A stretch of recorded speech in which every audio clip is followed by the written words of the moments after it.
येईल त्याबद्दल क्षमस्व. आज आपण श्री उपासनी साई वाक्सुधा भाग 4 अध्याय क्रमांक 8 याचे आज आपण अवलोकन करणार आहोत. शके 1846 मिती आषाढ कृष्ण 10 शनिवार तारीख 26 जुलै सन 1924. श्री गणेशाय नमः. श्री सरस्वते नमः. श्री सच्चिदानंद सद्गुरुवे नमः. अथ षष्ठम अध्याय प्रारंभ. चांगली बायको नवऱ्याला सुधारते. नित्यनियमाप्रमाणे दर्शन घेऊन मंडळी बसली असताना महाराज बोलू लागले. कोणत्याही एका ठराविक वेळेवर परमेश्वरी सत्कर्मे करावे हे उत्तम. याच तत्वावर ब्राह्मणांच्या संध्येची वेळ सकाळ व संध्याकाळ अशी ठरवली गेलेली आहे. मुसलमान लोक आगगाडीत सुद्धा बाकावर बसून नमाज पडतात. ते कोठेही गेले तरी नमाजाची वेळ टळू देत नाहीत. परंतु बहुतेक करून देव त्यावेळी विघ्न येऊच देत नाहीत व कदाचित पराधीनपणे वेळ गेली तरी तो प्रसंग टळल्यावर आपला नियम पुन्हा चालू करावा, म्हणजे गेलेल्या वेळेचा दोषही परमेश्वर तुम्हास लागू देणार नाही. परंतु तो जर असे करील की जाऊ द्या की आता काय वेळ तर चुकलीच आहे, तर आजचा दिवस विसावा घेऊ व उद्या पुढे पाहू, तर मात्र तसे बरे नाही. पुढे घरी आल्यावर जर बायको तो नियम चालू करण्याचा दपटशा चालू ठेवील तर मग तो आपला क्रम पुढे चालू ठेवतो. वास्तव बायकोही चांगली असावी लागते. बायकोला धर्मपत्नी सहधर्मचारिणी म्हणतात. जी नवऱ्याच्या सत्कार्यास मदत करणारी असते तीच धर्मपत्नी किंवा सहधर्मचारिणी. ती नवऱ्याला सत्कर्माला मदत करते व तिच्या योगे याला लाज वाटून तो उठतो व आपले सत्कर्म करू लागते. एखादा नवरा स्नान संध्या करणारा नसेल परंतु बायको चांगली असेल तर ती बरोबर त्याला वळणावर आणते. हा संध्या पूजा नैवेद्य वैश्वदेव वगैरे काही करत नाही. असे जरी असले तरी त्या बायकोने पूजेची संध्येची तयारी करून ठेवावी. सोवळ्याने स्वयंपाक करणे वाढणे इत्यादी करावे. तिने तो नियम मोडू नये. मग नवरा संध्या करो की न करो, संध्येला पाट मांडावा, त्यावर कद, मुक्टा, धाबळी वगैरे जे काही सोहळे असेल ते ठेवावे. मग तो नेसो किंवा न नेसो वैश्वदेवाची तयारी करावी. नैवेद्याचे ताट करून देवासमोर ठेवावे.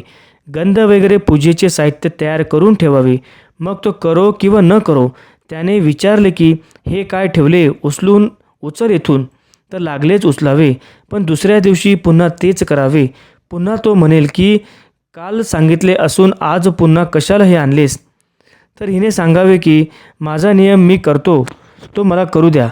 माझ्या स्त्री धर्माचा अडथळा आणू नका. तुम्हास करणे नसेल तर नका करू.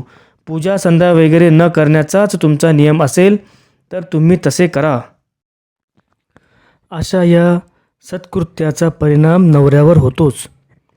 ती आपल्या नियमाप्रमाणे वागत असताना तो जर रागवेल तर ती आपल्या सुशील स्त्री धर्माला अनुसरून म्हणते की मी काय तुमच्यापुढे वाईट करून ठेवते काय. त्याचा परिणाम तुम्हाला व मला व आपल्या परिवाराला, आपल्या संततीला चांगलाच होईल.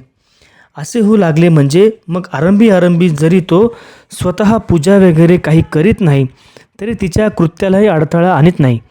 मग पुढे हळूहळू सोहळे ओवळे संध्या पूजा इत्यादींपैकी काहीतरी तो करूच लागतो.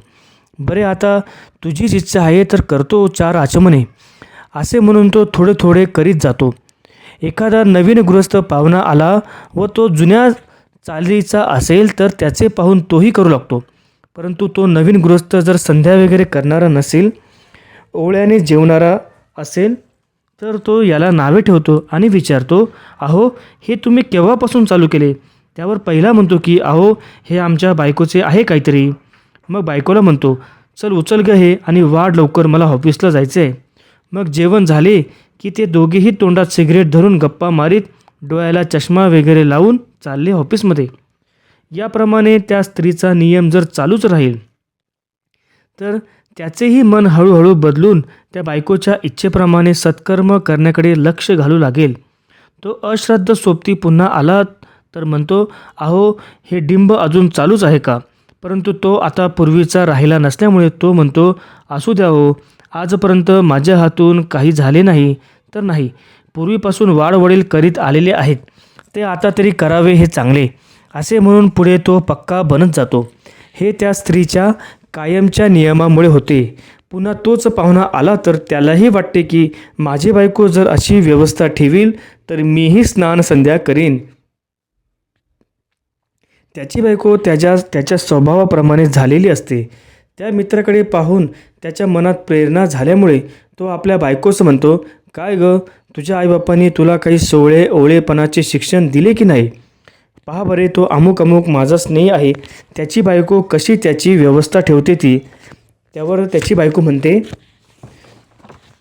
तुम्हीच काही करत नाही व तुम्हीच मला हे असे वाईट साईट वागायला शिकवले. हा रोज जेवून खाऊन ऑफिसात जाण्याकरता त्या आपल्या स्नेहाकडे आला म्हणजे त्याचे पाहून यालाही लाज वाटते.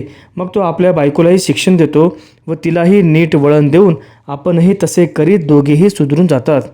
वाईट वळण काही पूर्वीचे नसते, तर वाईट लोकांच्या संगतीने व त्यांचे पाहून ते वाईट वळण लागलेले असते. परंतु पुन्हा चांगल्या लोकांची संगत धरली तर त्यांचे चांगले गुण पाहून पुन्हा सुधारणा होते. एकंदरीत काय, बायको चांगली असली तर ती नवऱ्याला मदतच करते व ती चांगली नसली तर तो नवराच असतो, तो तिला कशी तरी वळवून घेतो. परंतु नवरा अनुकूल नसेल तर बायकोला मात्र जड जाते. तरीसुद्धा तिने नियम चालूच केला तर नवरासुद्धा ताळ्यावर येतोच. संस्काराला अनुसरून मनाची व शरीराची घटना. सारांश, वाईट संगतीचे व वाईट गुणांचे संस्कार झाले तर तो जीव वाईट बनतो व चांगल्याच्या संगतीने चांगले संस्कार झाले तर त्या जीवाची घटनाही चांगली होते. बाह्य शरीराने जे जे व्यवहार होतात ते प्रथम मनाने गृहीत करून ठरले गेले म्हणजे तसे शरीराने उदयाला येते. स्वतंत्र शरीर काही कारभार करीत नाही. स्थूल शरीराच्या व मनाच्या साधनाने जीवाला जसजशी तुम्ही घटना ठरवून ठेवाल म्हणजे मनाने व शरीराने जसजसे त्या जीवाला संस्कार करून ठेवाल त्या संस्काराला अनुसरूनच त्या जीवाची घटना पुन्हा तशीच बनते. व स्थूल देह पतन झाल्यानंतर त्या संस्काराला अनुसरून जशा रीतीची घटना बनली गेली असेल तशा रीतीचाच पुन्हा शरीराचा आकार येतो व मनाचीही तशीच घटना बनते. स्थूल देह पतन झाल्यानंतर त्या संस्काराला अनुसरून जशा रीतीची घटना बनली गेली असेल तशा रीतीचाच पुन्हा शरीराला आकार येतो व मनाचीही तशा रीतीचीच घटना बनते. मग त्या जीवाच्या घटनेला अनुसरून आलेल्या शरीराच्या सुखदुःखात्मक निरनिराळ्या नवीन क्रिया करीतच राहतो. त्या क्रियांचा पुन्हा त्या जीवावर परिणाम होऊन पुन्हा त्याची दुसरी घटना बनत राहते. असे हे जन्मोजन्म निरनिराळे सुखदुःखात्मक चक्र आपल्या जीवाभोवती बनतच राहते व त्या जीवाला निरनिराळ्या क्रिया व्यवहाराने निरनिराळे संस्कार करीत राहून त्याची तसतशी घटना आपण बनवितेच राहिलो. गीतेतही असं वाक्य आहे, यम यम वापी स्मरण भाव त्यजन तंते कलेवरम तंतमेवेतिका कांतेय सदा तद्भवा भविती. या श्लोकाचा अभिप्राय हाच आहे की जे जे संस्कार जीवाला करीत राहू व जी जी भावना जीवाने वाढवीत राहू त्यालाच अनुसरून स्थूल देह पतन झाल्यावर त्या जीवाला पुढे गती व शरीराचा आकार मिळतो. असा हा निश्चयात्मक सिद्धांत आहे. म्हणून भगवंताने दुसऱ्या वाक्याने सांगितले आहे की अंतकालेच मामेव स्मरणमुक्ता कलेवरम यम प्रयाती समद्भावम याती नास्तंत्र संशय. अंतकाळी देहपतन होत असताना माझे स्मरण करून माझीच भावना जीवाला करीत करीत जर देह सुटला तर माझ्याच रीतीची त्या जीवाला घटना येऊन माझ्याच रीतीचा म्हणजे परमेश्वरी आकार त्याला येऊन तो माझ्याच अजरामर स्थितीत अखंड सुखात येऊन पोचेल. असे हे भगवंताचे निश्चयात्मक वाक्य आहे. कोणतीही बरी वाईट क्रिया करताना प्रथम मनाने ती क्रिया ठरवली जाते. प्रथम मनच त्या क्रियेच्या रूपाने उदयाला येते. जसजसे स्थूल देहाच्या द्वारे उदयाला येत जाते तसतसे त्या क्रियेचा परिणाम जीवावर होत राहून त्या जीवाची घटना तशीच बनत राहते व त्या घटनेप्रमाणेच पुन्हा त्या जीवाला तशी घटना मिळते. देवतेचे चित्र करणारे जसे गणेश चतुर्थीच्या वेळी मारुतीचे गणपती बनवतात, ते बनवताना प्रथम त्याचे मनच गणपती रूपाचे बनते आणि जसे बनले असेल त्या रीतीचे गणपतीचे चित्र त्याच्या हातून तयार होते. हाताने क्रिया झाल्यानंतर तोच संस्कार जीवावर होऊन त्या जीवाची गणपतीसारखी घटना बनते व अखेर अंतकाळी गणपतीचे अष्टसिद्धी, विघ्नहर्ता, ब्रह्मस्वरूप, अखंड सुख इत्यादी उत्तम उत्तम गुणधर्म त्याच्यात येऊन गणपतीचा आकार ज्या वैकुंठाधिपतीने घेतला आहे त्या विष्णुपदाला ते जातात. गणपतीचा आकार त्याला येत नाही, कारण विष्णूने ज्या कार्यासाठी म्हणजे सिंदुरासुराच्या वधासाठी तो आकार घेतला होता तो कार्यभाग आता नसल्यामुळे तो आकार येण्याचे कारण नाही. असेच कोणत्याही देवतेच्या किंवा सत्पुरुषाच्या आकाराची ध्यानधारणा व उपासना केली तरी त्या त्या देवतेचे किंवा सत्पुरुषाचे सामर्थ्य मात्र त्यांच्यात येईल. आकार आला जरी वाटले तरी त्याचे काम नसल्यामुळे तो आकार कायम न राहता त्याच्या योगे मूळ पदाची प्राप्ती होते. तो आकार मूळ प्राप्तीचे साधन असते. याच्या उलट जर पशुपक्ष्यांचा किंवा व्यवहारातील वाईट वस्तूंचा संस्कार जीवाला झाला तर त्या जीवाची तशाच तऱ्हेची घटना बनते. याबद्दल एक झालेली हकीकत ऐकून ठेवा. एक जनावरांचे डॉक्टर पेन्शन घेतल्यावर माझ्याकडे एकदा आले. एक जनावर मला सांगू लागले की पोथी पुराणात मी असे ऐकले आहे की मनाला व जीवाला जो संस्कार असेल त्याप्रमाणे बरी किंवा वाईट गती मिळत असते. माझे तर बहुतेक आयुष्य निरनिराळ्या जनावरांच्या कामगिरीतच गेल्यामुळे तोच संस्कार माझ्या जीवाला झाला आहे व तेच नेहमी माझ्या डोळ्यापुढे येते व स्वप्नेही तशीच पडतात. आता मी म्हातारा होत आलो आहे. माझा अंतकाळ केव्हा होईल त्याचा नेम नाही. मग मला तसल्या जनावरांच्या गतीत जावे लागेल की काय, यावर मी गीतेतील यम यम वापी हा श्लोक प्रथम म्हटला व ही जर भगवंताची उक्ती आहे तर त्याप्रमाणे आपल्याला गती मिळणारच. तशी हीन गती न मिळावी असा त्यांचा उद्देश दिसल्यावर मी म्हटले, आजोबा डॉक्टर साहेब घाबरू नका. हजारो प्रकारचे जन्म घेणारे हजारो प्राणी आहेत व त्यांना आपल्या पूर्ण संस्कारामुळेच निरनिराळे जन्म आलेले असतात व त्यांना घ्यावेच लागतात. तर त्यातून आपल्याला तरी कसे सुटता येईल. जसे पूर्वी काही ऋषी लोक दृष्ट मनुष्याला शाप देत असत. शाप दिल्यानंतर जर तो शरण आला तर त्याला पुन्हा उशाप देत असत. उशाप म्हणजे पूर्वीचा शाप नाहीसा झाला असे होत नाही. त्या शापातून थोड्या काळात मुक्त होण्यासाठी त्याला आश्वासन देऊन ठेवतात. जसे अहिल्याला शाप दिला व रामस्पर्शाने तुझा उद्धार होईल असा उशाप दिला. इंद्रास 1000 भगे पडतील असा शाप दिल्यावर तो शरण आला म्हणून त्या भगाचे डोळे होतील असा उशाप दिला. तसेच गजेंद्र झाले, कोणी मृत झाले, कृष्ण अवतारात 2 वृक्ष झाले. असे पूर्वी पुष्कळ त्यांच्या कर्मसंस्काराला अनुसरून त्यांना शाप मिळून त्या आकारात ते गेलेच, पण ते शरण आल्यावर त्यांची त्यापासून मुक्तता झालेली आहे. तशाच रीतीने आपण स्वतःहून दृष्ट किंवा विरुद्ध करणी केली जाते व तिचा दृष्ट संस्कार मनावर व जीवावर होतो.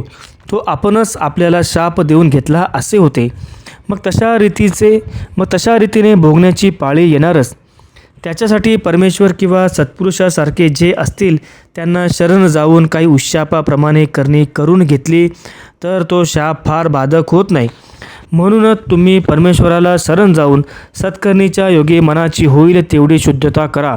म्हणजे त्याच पुण्याच्या योगे तुम्हाला उशापाप्रमाणे होऊन जनावरांच्या संस्काराशी फारशी बाधा होणार नाही. व जरी तुम्हाला जनावरांचा जन्म आला तरी तो पुण्यस्थळी परमेश्वराच्या संबंधात चांगल्या सुखात येऊन तेथूनच तुमचा उद्धार होऊन जाईल. जसे आमच्या येथे मनुष्य आमच्या सहवासात आहेत तसेच पूर्वदृष्ट संस्काराला अनुसरून काही मनुष्य घोडे, गाई, बैल इत्यादींच्या जन्माला येऊन येथे सहवासात राहून येथेच उद्धरून जातात. व तुम्हीही घाबरू नका. ज्या योगे परमेश्वराशी नेहमी संबंध जोडला राहील अशी सत्कर्णी करीत राहा व विष्णू सहस्त्रनाम गीता वाचित राहा. व्रते उपवास करीत राहा. म्हणजे वाईट संस्कार जाऊन परमेश्वरी संस्कार त्या जीवाला होतील आणि त्या योगे सद्गतीला जाल. यशस्वी डॉक्टर वैद्य त्यांची सद्गती. याप्रमाणे जे जे तुमच्यासारखे आणखी शेकडो लोक निरनिराळ्या तऱ्हेचे धंदे रोजगार करणारे डॉक्टर, वकील वगैरे त्यांच्या धंद्याच्या रीतीचे संस्कार त्यांच्या जीवावर होऊन तशा रीतीचा जन्म त्यांना येणारच. त्यात तुम्ही एकटे थोडेच आहात. मनुष्याचे डॉक्टर असतील त्यांच्या मनाशी शेकडो रोगी लोकांचा संबंध झालेला असतो. आता रोगी लोक काय पुण्यवान थोडेच असतात. भयंकर घोर पापे केलेले असतात. त्या पापाचे फळ रोगरूपाने उदयास आलेले असते. डॉक्टर आशाबद्ध होऊन तो धंदा करीत असल्यामुळे तशा त्या पापी रोग्यांचा त्यांच्या जीवावर व मनावर कायमचा संस्कार पडतो व अखेर त्यांना तसल्या पापी व दुष्ट कुळात जन्म घेऊन त्या लोकांचे पाप त्या लोकांचे ते डॉक्टर लोकांनाच भोगणे भाग पडते. कोणी म्हणतील तो परोपकार असून ते पाप कसे होईल, तर तशाला परोपकार म्हणू नये. कारण दुखणे हे पूर्व पापाचे फळ भोगण्यासाठीच आलेले असते. ते त्याच्या भावी कल्याणासाठी आलेले दुखणे भोगू देऊन त्याचा पापाचा क्षय होऊ दिला पाहिजे. तो अनाथ असेल तर अगदी जरुरी पुरते मात्र कोणतीही आशा न बाळगता त्याच्या उपयोगी पडावे, त्यालाच म्हणतात परोपकार. डॉक्टर वैद्यांना जर कोणत्याही रोग्यांना औषधोपचार करून बरे करणे असेल तर अवश्य करावे. परंतु त्या डॉक्टर लोकांना जर उपजीविकेचे दुसरे साधन असेल तर त्यांनी आशा न धरता परोपकार बुद्धीने करावे. परंतु त्या धंद्यावर त्यांची उपजीविका असेल तर त्यांच्यावर आपण श्रीमंत व्हावे अशी आशा न धरता औषधाधिकांच्या खर्चापुरते व उपजीविकेच्या जरुरीपुरतेच ते रोग्याकडून संतोषपूर्वक मिळाले तेच यथालाभ संतुष्ट वृत्तीने घ्यावे. औषधोपचाराने किंवा दुसऱ्या उपायाने रोग्याचा रोग हरण करून घेणे म्हणजे त्या रोगी लोकांचे पाप हरण करून घेतल्यासारखे होते.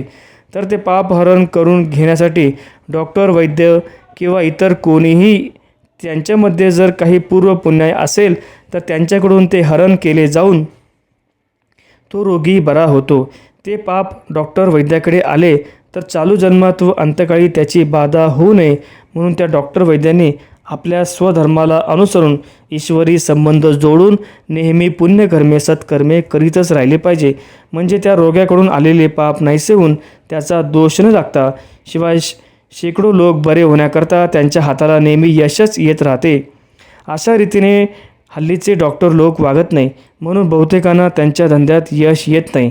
ज्या डॉक्टर वैद्यांना यश येत असेल तर त्यांच्या पदरी काही पूर्व पुण्याई असेल त्यास योग्य होते. परंतु हल्ली जर स्वधर्माला अनुसरून कोणत्याही रीतीने पुण्यकर्मे करीत नसतील तर रोगी लोकांकडून आलेल्या पापामुळे अंतकाळी त्या डॉक्टरांना दुर्गतीचाच परिणाम भोगावा लागतो. पूर्वीचे डॉक्टर लोक आपल्या धर्माला अनुसरून यथालाभ संतुष्ट राहून परोपकार बुद्धीने रोगी लोकांना बरे करीत असत. ते नेहमी सत्कर्मे पुण्यकर्मे करीत असल्यामुळे त्या पुण्याच्या जोरावर मेल्यासारखे झालेले रोगीही बरे होऊन त्यातही यश मिळत असे.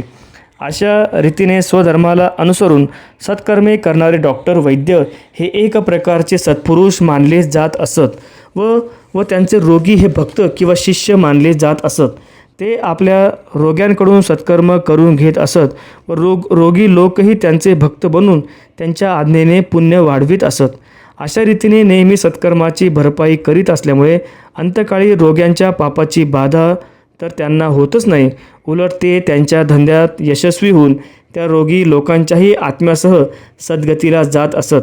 हल्लीही येथे येणाऱ्या डॉक्टर वैद्यांपैकी काहींनी येथील उपदेशाप्रमाणे स्वधर्माचरणाने वागावे व नित्य गीतापाठ, विष्णू सहस्त्रनाम वाचण्याचा नियम धरल्यामुळे त्यांना त्यांच्या धंद्यात यश येत असून त्यांचा धंदाही चांगला चालला आहे असे समजण्यात येते.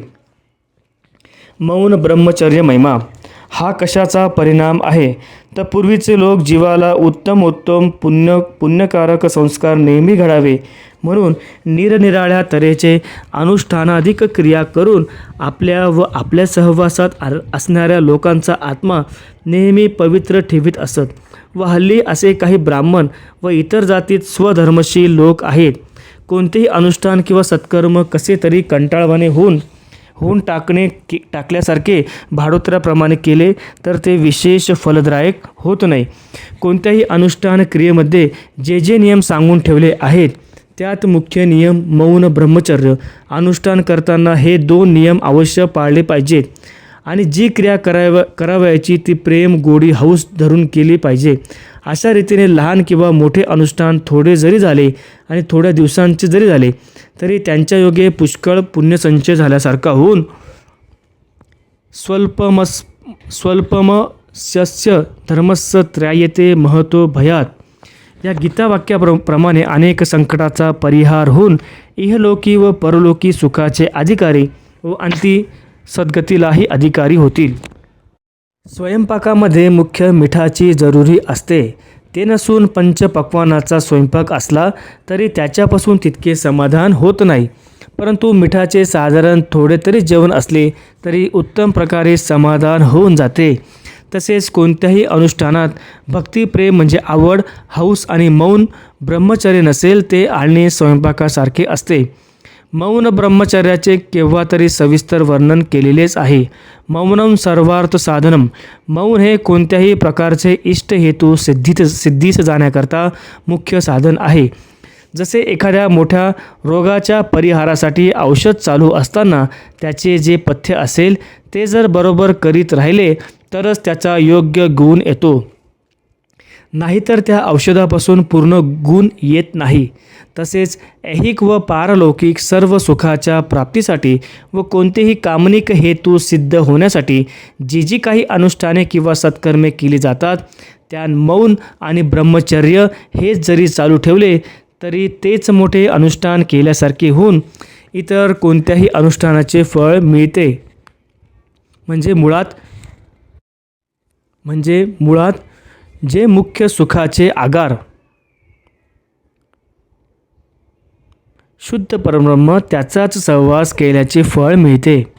पूर्ण बनलेले सद्गुरू मौन आणि ब्रह्मचर्य याच साधनाने त्या परब्रह्माचा सहवास वाढून तसे बनलेले असतात व त्यांचे अंतःकरण लोण्याप्रमाणे किंवा ओल्या चिखलाप्रमाणे मृदू बनले गेले असल्यामुळे जसा प्रसंग असेल त्याप्रमाणे त्यांचे सहजरीतीचे वळण वळले जाते. कारण ते स्वतंत्रही नसतात व परतंत्रही नसतात, जसे असेल तसे या स्थितीत असतात. म्हणून मला कोणत्याही प्रकारे क्रिया कर्तृत्व व्यवहार राहिला नसून मी आपला ओल्या चिखलाप्रमाणे मऊ झाला आहे. मी स्वतंत्रही राहिलो नाही व परतंत्रही राहिलो नाही. जसे करण्याचा प्रसंग आणाल तसे करावे लागते. तुम्ही सुद्धा परमेश्वराचे सद्भक्त आहात, म्हणून तुम्ही लोक लोण्याप्रमाणे जसे वळवले तसे वळतात.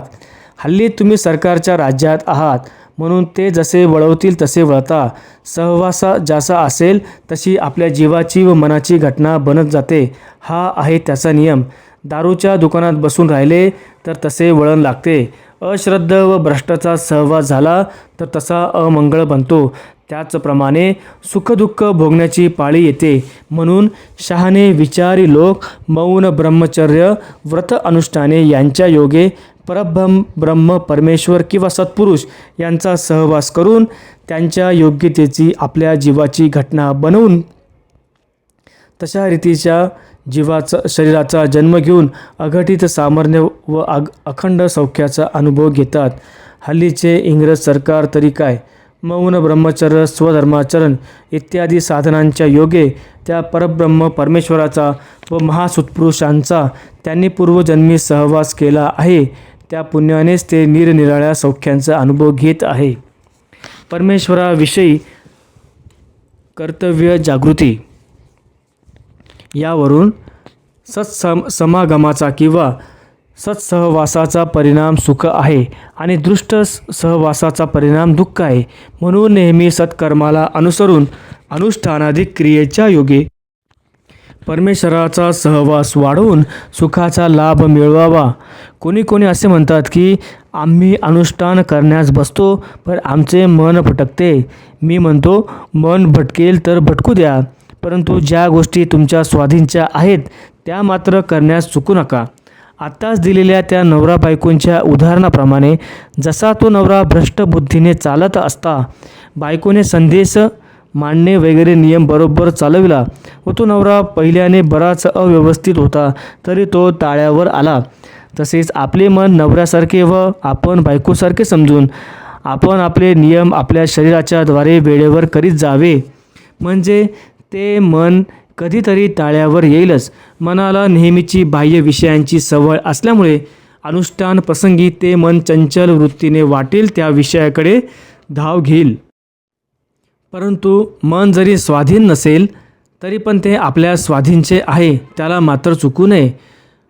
ठराविक स्थानावर बसणे, जपजाप्य करणे, ध्यानधारणा किंवा एखाद्या ग्रंथाचे पारायण करणे, अनुष्ठानाधिक सत्क्रिया करणे, तसेच विघ्नास न जुमानणे वगैरे चालू ठेवणे हे तर आपल्या स्वाधीनचे आहे. केव्हा तरी त्या सत्कृत्याचा मनावर परिणाम होऊन ते आपल्या स्वाधीन होईलच. ते मन बोलून चालून ओल्या चिखलासारखे तर आहे, त्याला जसे वळण लावाल तसे लागेल. म्हणून परमेश्वराविषयी नेहमी कर्तव्य जागृती ठेवावी, म्हणजे सत्कर्माच्या योगे परमेश्वरी गुणधर्म जसजसे आपल्यात प्रकट होत जातात तसतसे मनही परमेश्वरी गुणधर्माप्रमाणे बनत जाते. मन त्याच्या स्वभावाकडे इकडे तिकडे जाईल तर जाऊ द्यावे. ते तसे गेले म्हणून तुमच्या बसलेल्या अवस्थेत व्यत्यय येऊन उठल्याचा तर तुम्हाला अनुभव येत नाही. मनाची क्रिया जशी होईल तशी होऊ द्यावी, पण शरीराची क्रिया चालू ठेवावी, म्हणजे मन काही काळाने स्वाधीन होईल. अनुष्ठान चालू असताना मन भटकेल तर भटकू द्यावे. कोणतेही परमेश्वरी कृत्य करीत असताना किंवा निष्काम बुद्धीने एखाद्या अनुष्ठानाला बसले असताना मन इकडे तिकडे भटकत असते. पुष्कळांचे मन स्थिर होत नाही आणि काहीही जपजाप्य इत्यादी देवांचे कृत्य करीत बसले असताना त्याकडे लक्ष लागत नाही, त्यात अडथळे येतात. अशा सत्कर्मापासून काय फळ मिळणार, असे पुष्कळांचे म्हणणे असते. त्यांना मी जे उत्तर देतो ते मी आता तुम्हाला सांगतो, ते ऐका. देवाचे सत्कर्म करीत असताना मन भटकते तर भटकू द्या, त्याच्यात नुकसान नाही. जितके ते भटकेल तितका सत्कर्म करणाऱ्याचा फायदा आहे. आपल्याच्याने स्थिरचित्ताने ते सत्कर्म केले जात नाही. म्हणून अनुष्ठान करीत असताना मन कोठेही भटकत असेल तरी तशा स्थितीतच आपला फायदा करून घ्यावा. हा फायदा कसा आहे ते बघू. सत्कर्माच्या वेळेस सत्कर्म करीत असताना मन आपल्याजवळ एका ठिकाणीच असल्याचाही अनुभव येतो व वाटेल तिकडे चांगल्या वाईट ठिकाणीसुद्धा ते भटकत असते, हाही अनुभव येतो. परंतु त्या दोन्ही प्रकारच्या अनुभवापासून सत्कर्म करीत असताना कोणत्याही प्रकारचा व्यत्यय येत नाही. उलट ते सत्कर्म पूर्ण झाले की त्याचा फायदाही आपल्याला पूर्ण मिळतो. मनाचा स्वभाव असा आहे की एक काम शरीराच्या द्वारे करीत असता दुसरीही पुष्कळ मानसिक कामे त्याच वेळेस ते करते. परंतु दुसरी काम करत असताना पूर्वी करीत असलेले काही बिघडते असे नाही. समजा की एखादा गृहस्थ निष्काम बुद्धीने केवळ परमेश्वराप्रित्यर्थ परमेश्वर प्राप्तीकरता एखाद्या अनुष्ठानाला किंवा नियमितपणे कोणतेही सत्कर्म करण्यास बसला तर ते सत्कर्म करण्याकरता आरंभी कोणत्या प्रकारे ते सत्कर्म करावयाचे वगैरे सर्व विचार त्या मनाने करून मग अनुष्ठानाला बसला आणि त्या अनुष्ठानातील सत्क्रिया सुरुवात झाली. मग एखाद्या परमेश्वराच्या नामस्मरणाचा जप किंवा ध्यानधारणा किंवा एखादे पारायण किंवा अभिषेक करणे वगैरे अशी क्रिया सुरू झाली आणि शरीराच्या द्वारे तो व्यवहार यथायोग्य होऊ लागला. म्हणजे हाताने माळ ओढणे, अभिषेक करणे, तोंडाने जप करणे किंवा हातपाय न हलवणे इत्यादी शारीरिक रीतीने ते सत्कर्म सुरू झाले. म्हणजे मग मनाचे दुसरे व्यवहार सुरू होतात. म्हणजे लागेल ते भणक्या मारायला. एकीकडे जप करतो आणि वाचायचे असेल तर वाचतो, पण मन काही बरे वाईट विचार करण्याकडे भणक्या मारीत राहते. त्या विचारामध्ये काही घरगुती परिवारापैकी, काही बाहेरील निरनिराळ्या उद्योगधंद्यासंबंधी, काही मित्र शत्रूंसंबंधी, काही सुखदुःखासंबंधी असतात. एका बाजूला सत्कर्म व दुसऱ्या बाजूला भटकणे हे दोन्ही प्रकारचे मनाचे व्यवहार आहेत, ज्याचे त्यास अनुभवास येत असतात. अनुष्ठानाला बसला व ती क्रिया चालू आहे हे तरी त्या मनानेच प्रथम सुरू करून ठेवले आहे, म्हणून सत्कर्म करीत असल्याचाही अनुभव येतो. त्याच वेळेला ते इकडे तिकडे भटकत आहे हाही अनुभव येतो. मग सत्कर्म करीत असताना मन इकडे तिकडे जाऊ लागले तर तुमचे सत्कर्म तर बंद पडत नाही ना. बोलून चालून मन हे आपल्या नवऱ्यासारखे व आपण त्याच्या बायकोसारखे असे ठरवले पाहिजे. असे आत्ताच मी सांगितलं आहे. तर तर मग नवरा बायकोला एखादे काम सांगून तिला करायला लावून देतो आणि आपण आणखी दुसऱ्या कामाला जात असतो की नाही. तसेच मनाने आपल्याला सत्कर्म करायला लावून दिले, त्याची मांडणी मांडून करायलाही सुरुवात करून दिली आणि आपण त्याची बायको म्हणून ते आपण चांगले करू असा विश्वास टाकून ते दुसरीकडे गेले. म्हणून त्या मनाच्या आज्ञेप्रमाणे आपली कामगिरी बरोबर करीत राहिली पाहिजे. शरीराच्या द्वारे त्या अनुष्ठानाचे कर्म चालू असताना ते आपले बरोबर चालले की नाही हे पाहण्यासाठी ते कोठेही 1000 कोसांवर असले तरी पटदिशी मधून पाहण्याकरता येतच असते. हाही अनुभव तुम्ही देवाचे सत्कर्म करीत असताना घेतच असाल. यात तुमचे काय बिघडते. ते आपला धनी, आपण आपले गरीब बायकोसारखे त्याने मांडणी मांडून दिलेले करीतच राहावे. जहाबाज बायकोप्रमाणे नवऱ्याला ताब्यात घेण्याची हौस आपण कशाला करावी. अनुष्ठान किंवा सत्कर्मे करावयाचे त्याचा उपयोग काय आहे. तर असत जे असेल ते शुद्ध सतमध्ये आणण्याचा किंवा कितीही अपवित्र असेल तरी ते पवित्र करण्याचा गुण त्यामध्ये आहे. म्हणून अपवित्र असलेले जे आपले मन व त्या मनाच्या योगे कोणत्याही प्रकाराने माहीत झालेली अपवित्र ठिकाणे पवित्र व्हावी, शुद्ध व्हावी, सत अवस्थेमध्ये जावी यासाठी ते मनच आपल्या स्वतःच्या फायद्यासाठी सत्कर्म करण्याची क्रिया सुरू करून देते. आणि जेथे ते मन धावत असेल तेथे ते मुद्दाम जाते. ते कोठे कोठे जाईल. पूर्वी जे ठाऊक असेल तेथेच ते जाईल. जे कधी पाहिलेले नाही, कधी ऐकलेले नाही, कोणत्याही प्रकाराने आपल्याला जे ठाऊक नाही तिकडे मन कधीही जाणार नाही. जसे कधी सिंह पाहिला नाही तर तिकडे लक्ष जाणार नाही. अमुक एक गाव पाहिले नाही तर तिकडे लक्ष जाणार नाही. किंवा अमुक एक मनुष्य पाहिला नसेल तर त्याची कल्पनाही त्याला होणार नाही. सर्व जन्मभरामध्ये त्या मनाने किती पाहिले असेल किंवा ऐकले असेल, सगळे जग तर नाही. त्याला अगदी थोडे संकुचित माहिती असते. तर तेवढ्याच ठिकाणामध्ये ते हिंडत राहील, दुसरे कुठे जाणार नाही. हा आहे त्याचा नियम. त्याने सत्कर्म सुरू करून ठेवावे. जी ठिकाणे त्याला माहीत झालेली असतील, मग ती शत्रूंची असोत, मित्रांची असोत, अगर एखाद्या पायखान्यासारखी वाईट असो, तेथेच जात जाईल व पुन्हा ठिकाणावर येत जाईल. एकीकडून निघून दुसरीकडे जाईल, दुसरीकडून निघून तिसरीकडे जाईल. अशी त्याची जेवढी ठिकाणे असतील तेवढ्या ठिकाणीच ते भटकत राहील. त्या मनाला जेथे त्याची ठिकाणे असतील तेथे सत्कर्म चालू असता भटकण्याची जरुरी आहे. कारण मन जेथे जाईल त्या सर्व गोष्टी मिळूनच त्या मनाची बनावट झालेली असते. म्हणून त्या सर्व गोष्टींची शुद्धता झाल्याशिवाय मनाची शुद्धता झाली असे होत नाही. त्या एक सत्कर्म सुरू करून ठेवून जाऊ नये असे थोडेच आहे. मनाने एखादी क्रिया चालू करून ठेवावी आणि ते मन एकीकडे भटकायस लागले तर पूर्वी त्याने चालू करून ठेवलेली क्रिया बंद पडते असेही नाही. समजा एखादा मनुष्य साकोरीहून कोपरगावास पायीच जायला निघाला व साकोरीच्या बाहेर पडून तो लागला कोपरगावच्या सडकेला. झाले. कोपरगावला जाण्याची तयारी करून रस्त्याला लागले. पायांना गती देणे ही क्रिया तरी मनाने सुरू केली की नाही. आता कोपरगावला जातेवेळी पायाची गती सुरू असताना त्याचे दुसरेच विचार सुरू होतात. कोपरगावला आपण जात आहोत, पण तो फलाना मनुष्य भेटेल किंवा नाही.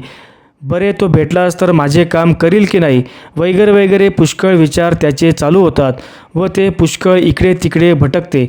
म्हणून पायाची गती बंद न पडता ती चालूच असते. मन भटकण्याची जरुरी व मनाची स्वच्छता.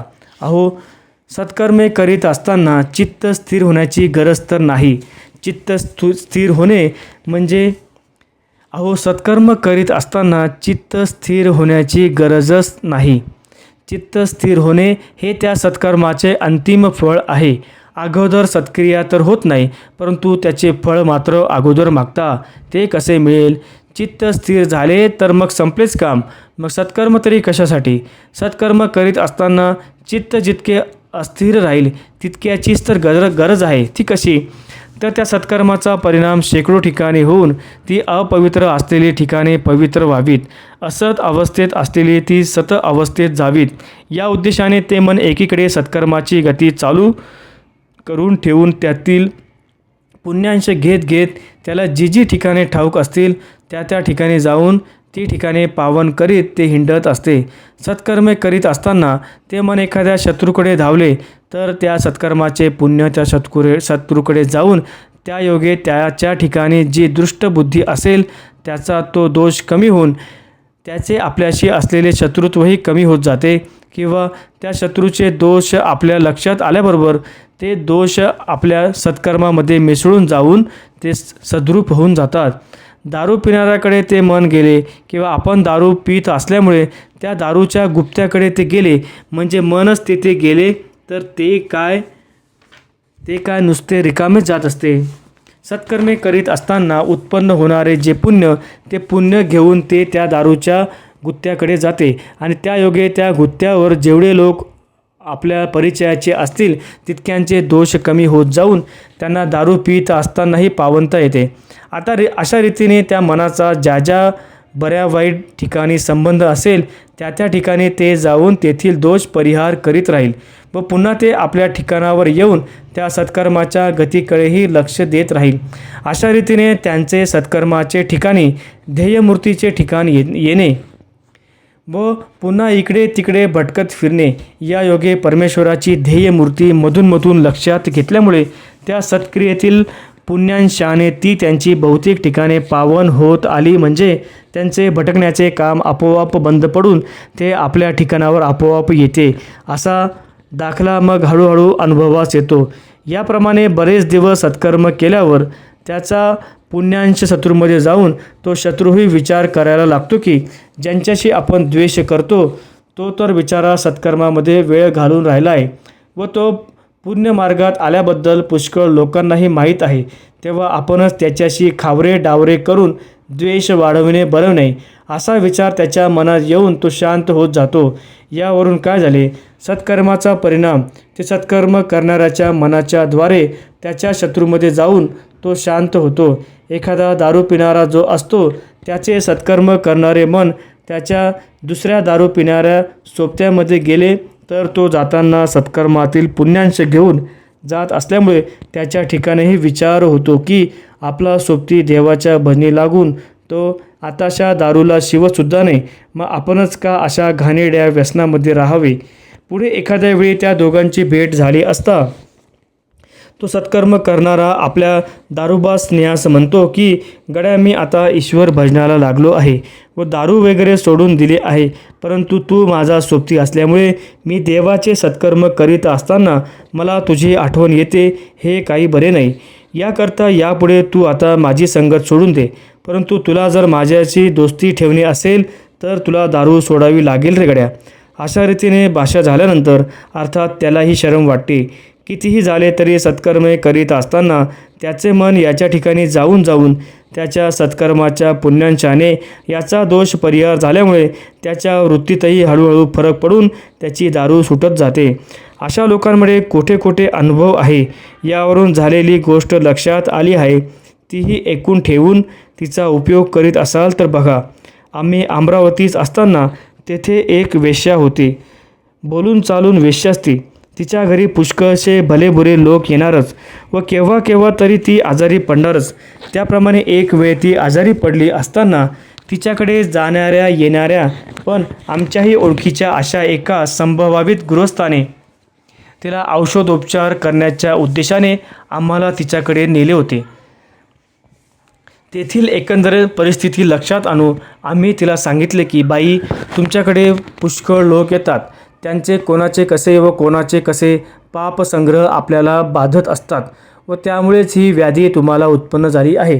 याकरता बाकी औषधोपचार तर करावेत व पथ्यही पाळावे, पण तशीच काही सत्कर्मी करण्याचीही जरुरी आहे. याकरता काही ईश्वरी नियम पाळीत असाल तर मी सांगतो, असे म्हटल्याबरोबर तिला व्याधिग्रस्त असल्यामुळे ती ते करण्यास तयार झाली. म्हणून तिला सोमवार व्रत, मौन, ब्रह्मचर्य, एकनिष्ठेने पूजा व देवाची आराधना करण्यास सांगितले. ती ते करीत राहिली व ईश्वरी इच्छेने पुढे काही दिवसांनी ती बरीही झाली. पण सत्कर्म करण्याचा जो तिला पाडा घालून दिला होता तो तिने पुढे चालूच ठेवला. तिने आपल्या मनानेच पुढे त्याला जास्त स्वरूप आणून तिला तेच बरे वाटून सकाळ संध्याकाळ रात्री निजावयाच्या वेळेस एकांतात बसून सांगत ठेवले होते. त्याप्रमाणे काही जपजाप्य, ध्यानधारणा, काही पूजा अर्चा यामध्ये ती बहुतेक काळ घालवू लागली. प्रसंगाने तिची माझी पुन्हा एकदा भेटही होत असे. त्यावेळी तिचे पूर्वीपेक्षा जास्त लक्ष परमेश्वराकडे लागल्याचे पाहून मला बरे वाटले. ती आपल्या काही गोष्टी मला सांगत असे की मी काही सत्कर्मे, ध्यानधारणा करायला बसले की माझ्याकडे येणारे जे लोक आहेत त्यांच्याकडे माझे मन भटकत असते. यावर मी म्हटले की जाईना का गेले तर, पण तू मात्र परमेश्वरासंबंधी सत्कर्म करण्याचा नेम धरला आहेस, तो सोडू नकोस म्हणजे झाले. यावर ती म्हणत असे की मी तर सोडित नाहीच, ती वेळ आली म्हणजे केव्हा ती क्रिया करण्यास बसेन असे मला होऊन बसते. म्हणून रोज मी मोठ्या हौसेने बसून नीटनेटकी देवाची मूर्ती ध्यानात आणावी, पण मन इकडे तिकडे चालले जाते. फलाण्याने माझे पैसे दिले नाही, फलाण्याचा स्वभावच वाईट आहे वगैरे त्याचे स्वभाव व त्याचे घाणेरडे आचरण मध्येच येते. मी म्हटले, तुझे लक्ष त्यांच्याकडे जाते तर जाऊ दे, व त्यांचे स्वभाव व वाईट आचरण तुझ्या ध्यानात येत असेल तर येऊ दे, पण तुझे सत्कर्म मात्र तू बंद करू नकोस, ते चालूच राहू दे. ते तुझ्या उपयोगी पडेल व त्या पुण्याचा उपयोग ज्यांच्याकडे ते मन जात असेल त्यांनाही होईल. अशा रीतीच्या गोष्टी ज्यावेळी तिची माझी भेट होईल त्यावेळी मी तिला सांगत असे. तिच्याकडे येणारे लोकही निरनिराळ्या स्वभावाचे असल्यामुळे त्यांच्यापैकी कोणी देवाच्या नादी लागल्याबद्दल तिची थट्टा करीत, पण सत्कर्म करीत असताना ती मौन धारण करीत असल्यामुळे तिने कोणाशी भाषणही करू नये. मग तिला कोणी काही बोलत असत, कोणी चांगलेही म्हणत असत. तिचे ते अनुष्ठानाचे काम आटोपल्यावर येणाऱ्या जाणाऱ्यांशी बाह्य रीतीने योग्य ते बोलणे चालणे ती करीत असे. अशा स्थितीत काही दिवस गेल्यावर येणाऱ्या जाणाऱ्या लोकांपैकी कित्येकांना वाटू लागले की ही इतकी देवभजनाला लागलेली आणि आपण तिच्याकडे वाईट बुद्धीने जाऊन तिला पापात टाकून भ्रष्ट करावे हे काही बरे नाही. आपण काही पुण्यकर्मे करीत नाही आणि ही बिचारी करते आहे तर तिला आपण व्यत्यय कशासाठी आणावा. म्हणून कित्येक जणांनी पूर्वीपासून तिच्याकडे पापबुद्धीने न जाता पूर्वीचा पुष्कळ सहवास असल्यामुळे नेहमी नुसते जाणे येणे मात्र ठेवले. पुढे काही दिवसांनी ते लोकही त्या बाईप्रमाणे नियम पाळू लागले. कोणी पूजा अर्चा करीत नव्हते, कोणी संध्या जप वगैरे करीत नव्हते, ते करू लागले. तिचे ते परमेश्वरी अवस्थेचे लक्षण पाहून त्यांना शरम येऊन ती रात्र भजन आरती करू लागली. म्हणजे तिच्याबरोबर बाकीच्या लोकांनीही उभे राहून टाळ्या वाजवून आरती करू लागावे. अशा रीतीने पुष्कळसे लोक तिच्या संगतीने सन्मार्गाला लागले व त्यांची तिच्याबद्दलची बुद्धी नष्ट होऊन तिच्या नादी लागल्यामुळे इतक्या दिवस त्यांच्या घरच्या बायकांची जी गैरसोय, दुःख वगैरे होत होते तेही बंद पडले. त्यांच्याशी ते नीटनेटके वागू लागले. त्याप्रमाणे ज्यांना ती सत्कर्माला लागल्याबद्दल बरे वाटले ते तर सत्कर्माला लागलेच, पण ती सत्कर्माला लागल्याबद्दल जे दोष देत होते त्यांच्याकडेही सत्कर्म करीत असता हिचे मन जात असल्यामुळे हळूहळू पुढे त्यांच्याही वृत्तीत फरक पडून जाऊन तेही पुढे देवभजनाला लागले व भगवद्गीता वगैरे वाचू लागले. पुढे काही दिवसांनी तिच्या घराला असे स्वरूप आले की तिच्या घरी जायचे म्हणजे भजनाकरताच जायचे. म्हणजे पहिले स्वरूप जाऊन ह्याच्या उलट अगदी पूज्य स्वरूप तिच्या घराला आले. तिच्या घरी जाणाऱ्या काही लोकांनी तिला म्हणावे की तू माय माऊली, तुझ्या योगेच आम्ही देवभजनाला लागून आमच्या सुधारणा झाली. ती वेश्या भजनाला लागल्यापासून वेश्याच्या धंद्याला अनुसरून असलेला नखरेबाज, झोकबाज पोशाख तिने टाकून दिला. अगदी साध्या बाईसारखी पांढरे वस्त्र नेसून अगदी साध्य रीतीने ती वागू लागली.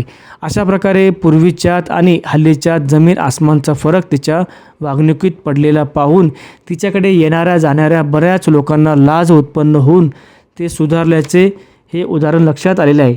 हे कोणाच्या सांगीवांगीचे किंवा काही एखादी गोष्ट आहे असे नाही. हे खरोखरी नजरेसमोर व मीच त्याला कारणीभूत झाल्यामुळे झालेले उदाहरण आहे, म्हणून त्याची आठवण झाली. अशा रीतीने सत्कर्मे करीत असताना जिकडे जिकडे मन जाईल तिकडे तिकडे त्या सत्कर्माचा परिणाम घडून ती ठिकाणे पवित्रच होत असतात. ज्या स्थळी हे मन जाय माझे, त्या स्थळी हे प्रभू रूप तुझे. मी ठेवितो मस्तक ज्या ठिकाणी, तेथे तुझे सद्गुरू पाय दोन्ही. अनुष्ठान करणाऱ्यांची पुढे अशी उत्तम स्थिती होते. पुढे अशा रीतीने सत्कर्मे करीत असताना मनाची इकडे तिकडे धाव जाऊन जो फायदा होतो तो कोणाच्या लक्षात येत नाही. सत्कर्मे करीत असता शेकडो कोस लांब असलेल्या पाहिलेल्या माहितीच्या ठिकाणावर जर मन जाईल तर तेथेही त्या सत्कर्माचा परिणाम होईलच. सत्कर्मे करीत असताना मृत झालेल्या परिवारापैकी आपल्या आईबापाची वडिलांची जर आठवण झाली किंवा त्यांच्या बऱ्या वाईट स्वभावाचा जर विचार येत असेल तर ते मृत झालेले वडील व परिवार शुद्ध होऊन सद्गतीला जातील असे समजावे. म्हणून व्यवहारात शास्त्रात चित्तशुद्धीसाठी सत्कर्मे करण्यास सांगितले आहे. मन शुद्ध ठेवायचे किंवा मन स्वच्छ करायचे म्हणजे त्या मनाचा काही भाग शुद्ध करून बाकीचा भाग तसाच राहू देऊन त्या मनाला पूर्ण शुद्धता येणार नाही. आपले घाणेरडे झालेले अंग स्नान करून धुवून स्वच्छ करावयाचे म्हणजे शरीराचा एखादा भागच स्वच्छ करून संबंध अंग स्वच्छ झाले असे होणार नाही. संबंध अंग धुतले जाईल तरच ते धुतले गेले असे म्हटले जाईल. ते घाणेरडे अंग स्वच्छ करीत असताना आपल्या शरीराचे जितके भाग असतील तेवढे भाग स्वच्छ करण्यासाठी त्या प्रत्येकाकडे निरनिराळ्या तऱ्हेने लक्ष देण्याची जरुरी पडते. डावा हात स्वच्छ झाला म्हणजे उजव्याकडे लक्ष, तो स्वच्छ झाला न झाला तो पायाकडे लक्ष. असे करता करता पूर्वी स्वच्छ केलेले अपुरे राहिले असेल तर ते स्वच्छ करण्याकडे पुन्हा लक्ष द्यावे लागते. कोठे पायच, कोठे डोकंच, कोठे तोंडच, कोठे खाली तर कोठे वर, कोठे कानातच बोटे घाल किंवा कुठे नाकच स्वच्छ कराल. असे करता करता संबंध अंग पुन्हा स्वच्छ करावे लागते. यावरून काय झाले तर आपल्या शरीराचा ज्या ज्या अवयवांशी संबंध असेल त्या सर्व अवयवांना सुद्धा आपले शरीर म्हणवले जाते. तसेच आपले मन म्हणून जे आहे ते जवळच्या जवळ आपल्या डोक्यातच आहे असे कोणाला वाटत असेल किंवा आपल्या हृदयातच असते व ते एवढेसेच तर आहे तर त्याला स्वच्छ करण्यास असे कितीसे सत्कर्म लागणार असे जर कोणी म्हणत असेल तर आम्हीही म्हणतो की होय बाबा, त्याला स्वच्छ करण्यास सत्कर्म थोडेच लागते. जसे एखादे लहान पोर आहे त्याला न्हाऊ घालण्यास तुमच्यासारखे हांडेचे हांडे पाणी थोडेच लागणार. त्याला खायला घालायचे असेल तर ते लहान मूल त्याचे खाणे थोडेच, पण तसे मोठे झाले म्हणजे त्याला आंघोळीला पुष्कळ पाणी व खायलाही पुष्कळ भात भाकरी लागणार. तसे तुमचे मन जर लहान असेल तर त्याला स्वच्छ करण्यास थोडे सत्कर्म पुरेल, पण तुमचे मन जर मूळचे लहान असून नाना तऱ्हेचे व्याप वाढून तुम्ही त्याला मोठे करून ठेवले आहे. बरे, त्याला मोठे करून तरी एकाच अवस्थेचे ठेवले असेल असे म्हणावे तर तेही नाही. तुमच्या शरीराचे जसे निरनिराळे आकार अवयव आहेत त्याचप्रमाणे तुम्ही आपल्या मनालाही निरनिराळ्या पुष्कळ अवयव निर्माण करून अनेक प्रकारांनी त्याला मोठे बनवून ठेवले आहे. हे अवयव कोणते म्हणाल तर जेथे जेथे तुमचे मन धाव घेईल तेथे ठिकाण म्हणजे त्यांचा अवयवच. म्हणून शेकडो कोसांवर जरी त्या मनाची धाव घेऊन तेथील एखाद्या मनुष्याशी किंवा एखाद्या वस्तूशी त्यांचा संबंध असेल, मग तो बरा किंवा वाईट संबंध असो, ते ठिकाणच ती वस्तूच म्हणजे तुमच्या मनाचा अवयव असे समजावे. अशा रीतीने जवळ किंवा लांब कोणत्याही व्यक्तीशी किंवा कोणत्याही वस्तूशी बऱ्याशी किंवा वाईटाशी आपल्या मनाचा संबंध असला म्हणजे त्या त्या ठिकाणापर्यंत आपलीच अवयवे आहेत व तेथपर्यंत आपणच मनाच्या द्वारे पसरलेलो आहोत असे समजावे. ते आपल्या मोठेपणाचे प्रमाण आहे. मग अर्थातच तितक्या मर्यादेतच आपल्या स्वतःच्या म्हणजे मनाच्या बऱ्या वाईटासाठी त्याला प्रसंगाने जा ये करावीच लागते. एखाद्या शत्रूचे मन घाणेरडे असून त्याच्याशी शत्रुपणाने आपला संबंध जोडला गेला असेल तर त्या शत्रूच्या मनापर्यंत आपलेच ते मन आहे. म्हणून तिथले घाणेरडेपण निघण्यासाठी कोणता तरी उपाय ते करीतच राहते. तो शत्रू द्वेषबुद्धीने आपल्याशी जो व्यवहार करतो तो त्याने करू नये याकरता केव्हा कोणता उपाय बरोबर लागू पडून त्या ठिकाणचे शत्रुत्व कमी होईल. याशिवाय अज्ञानामुळे म्हणजे पक्के न समजल्यामुळे मूर्खपणामुळे उपाय म्हणून आपणही त्या शत्रूशी द्वेषबुद्धीने व्यवहार करीत राहतो. कोणी त्याचे शत्रुत्व कमी होण्यासाठी उपाय म्हणून आपण शांत बसून राहतो, परंतु ते शत्रुत्व ज्या ठिकाणी असते त्या ठिकाणी वाईट म्हणून आपल्या मनाचा संबंध नाही असे समजू नये. तेथपर्यंत आपणच आहोत म्हणून समजावे. जसे आपले गुदद्वार घाणेरडे असते म्हणून ते आपला अवयव नाही व तेथपर्यंत आपले शरीर नाही असे कोणी म्हणते काय. मग त्या घाणेरड्या गुदद्वाराला स्वच्छ करण्याची जशी आपण काळजी घेतो तसेच शत्रू जरी असला तरी तो आपला शत्रू म्हटला जातो ना, तो काय दुसऱ्याचा म्हटला जात नाही. जे आपले म्हटले जाते तेथे आपणच आहोत असे समजले जाते. जसे बायको पोरं आईबाप आपले मानले व त्यांच्या ठिकाणी जसा आत्मीय बुद्धीने आपला आत्मा वास करतो, तसे शत्रूही आपलाच आहे म्हणून शत्रूच्या ठिकाणीही आपलेपणामुळे आपलाच आत्मा असतो. मग शत्रूसुद्धा आपला अवयवच झाला. मग तो नको का शुद्ध व्हायला? आपला शत्रू शुद्ध होणे म्हणजे जसे आपणच शुद्ध होणे. जसे आपल्या परिवारातील कोणी आजारी असेल तर त्याच्या रोग परिहारासाठी मुद्दामून अनुष्ठान करतात, तसेच कोणी कोणी शत्रूचे शत्रुत्व नाश करण्यासाठी शत्रू शरण यावा म्हणून संकल्प करून अनुष्ठान करीत बसतात. ते सत्कर्म किंवा अनुष्ठान स्वतःसाठी नसते तर शत्रूसाठी असते व तो शत्रू आपला असतो म्हणून करावे लागते. म्हणजे जवळजवळ त्यांचे मूर्खपण जाऊन कल्याण व्हावे यासाठी असते. त्या सत्कर्माच्या योगे शत्रूवर परिणाम घडून त्याचे शत्रुपण नाहीसे होऊन तो शरण आल्याची उदाहरणे आहेत.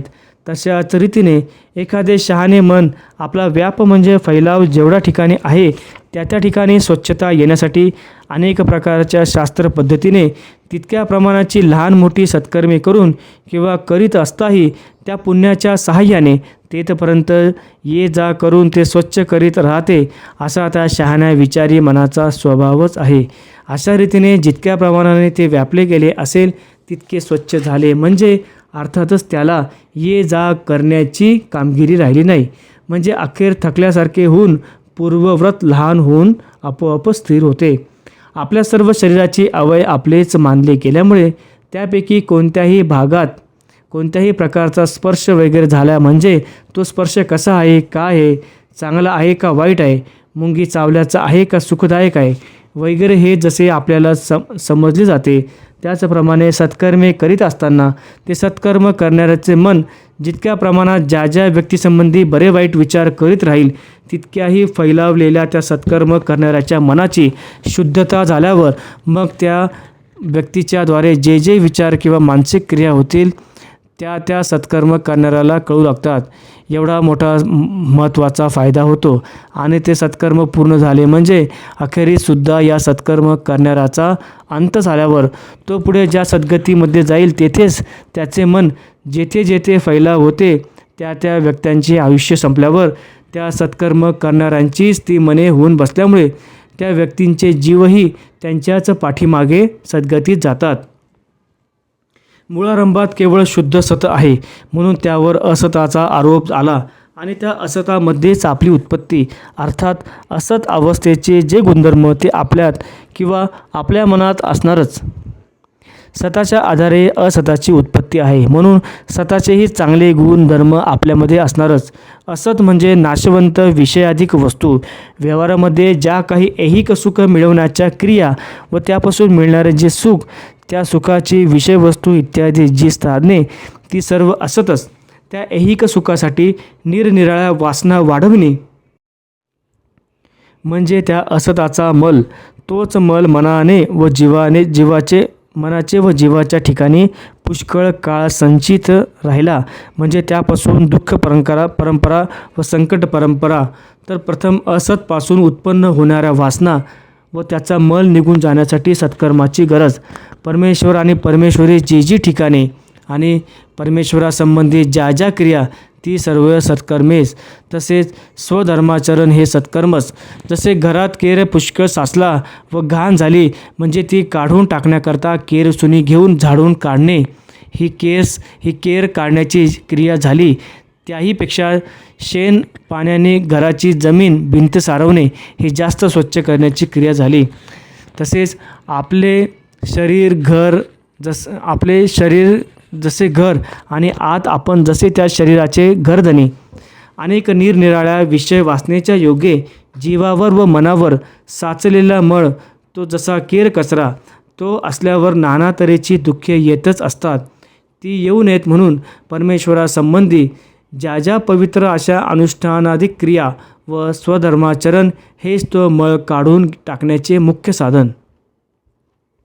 या अध्यायाचे भक्तिभावाने जे कोणी स्त्री पुरुष पठन श्रवण करतील व यात सांगितल्याप्रमाणे मौन ब्रह्मचर्य धरून परमेश्वरी अनुष्ठाने करतील तर त्यांच्या मनाची शुद्धता होऊन ते कितीही चंचल असले तरी ते आपल्या स्वाधीन होऊन एकाग्र होऊ लागेल व परमेश्वरी कृपेचा लाभ फार लवकर होईल. डॉक्टर वैद्य नेहमी आपल्या धंद्यात यशस्वी होतील व यात सांगितल्याप्रमाणे जर वागण्याचा शक्य तितका प्रयत्न करतील तर अंती आपल्या रोग्यांसह सद्गतीला जातील. याच्या पठणाने जीवावर चांगले संस्कार होत राहून जीवाची परमेश्वरी रीतीची घटना बनेल. ओम तत्सत इति श्री सच्चिदानंद सद्गुरू उपासनी प्रणिताया वाक्सुदाया.